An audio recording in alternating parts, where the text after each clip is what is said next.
Struggle ibu tuh bukan hilang tapi berganti sesuai fase anak kan. Mbak Dayu. Halo Mbak Damar. Terima kasih udah datang ke sini. Mbak Dayu puasa? Alhamdulillah, insya Allah sampai selesai nanti.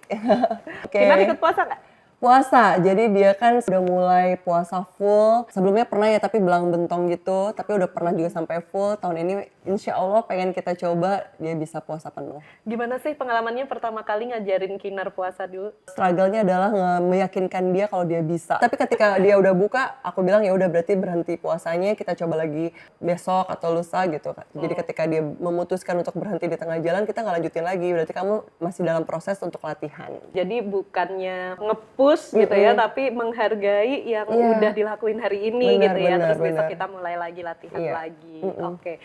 Apalagi nilai-nilai yang Mbak Dayu coba tanamkan ke Kinar terkait puasa? Seperti yang kita tahu sebagai orang dewasa juga, puasa tuh bukan cuma nahan makan, nahan minum, tapi juga nahan hawa nafsu untuk nggak marah-marah, emosi, sebagai ibu ya kan.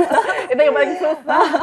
Nah dia juga tahu itu gitu, jadi dan dia pelajari juga dari sekolah. Sempat cerita sih karena sebelumnya dia ngelihat aku punya usaha kecil ya, nah dia tuh juga kepikiran untuk bikin itu. Kemarin sempat udah batch pertama selesai, dia bikin DIY gantungan kunci, stiker segala macam untuk dijual. Nanti hasilnya pure semua akan didonasikan untuk shelter. Nah bulan ini dia akan lakukan lagi. Iya dia tuh kayak akan melakukan apa yang dia lihat dan dia rasa gitu. Jadi istilahnya children see, children do, betul. Gitu kan. Mbak Dayu, aku punya pertanyaan kejutan. Wow. Pilih dari dua ini, bantal atau batu?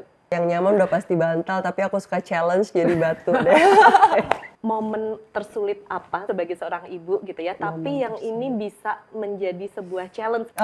Mbak Damar tahu nggak sih kalau Kinar tuh adalah anak IUGR, jadi dia lahir di bawah berat pada umumnya. Terus yang pernah satu statement dari dokter kayak, ini anak yang lahir dengan berat badan kurang ini memang harus diperhatikan sekali stimulasinya, gizinya segala macam karena makanan atau nutrisi yang masuk ke tubuh dia akan memilih mana duluan yang akan di recover gitu kan. Aku pikir tuh hamil melahirkan tuh akan natural aja, anaknya pasti sehat-sehat aja, sempurna dan segala macam. Ternyata aku harus menghadapi itu gitu sebagai seorang ibu baru, hahoh banget nih. Kalau dibilang tough moment, struggle itu adalah di awal-awal kelahirannya dia.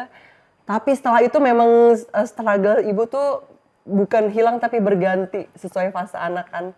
Aku mau bilang you did a very great job. Apa yang dilakukan Mbak Dayu, sentuhan baik yang dilakukan Mbak Dayu itu menginspirasi Kinar untuk membuat sentuhan baiknya sendiri dengan porsi yang sesuai dengan kemampuannya gitu ya. Masya Allah. Thank you banget ya Mbak Dayu udah cerita tentang Mbak Dayu, Kinar dan keluarga di momen Ramadan ini.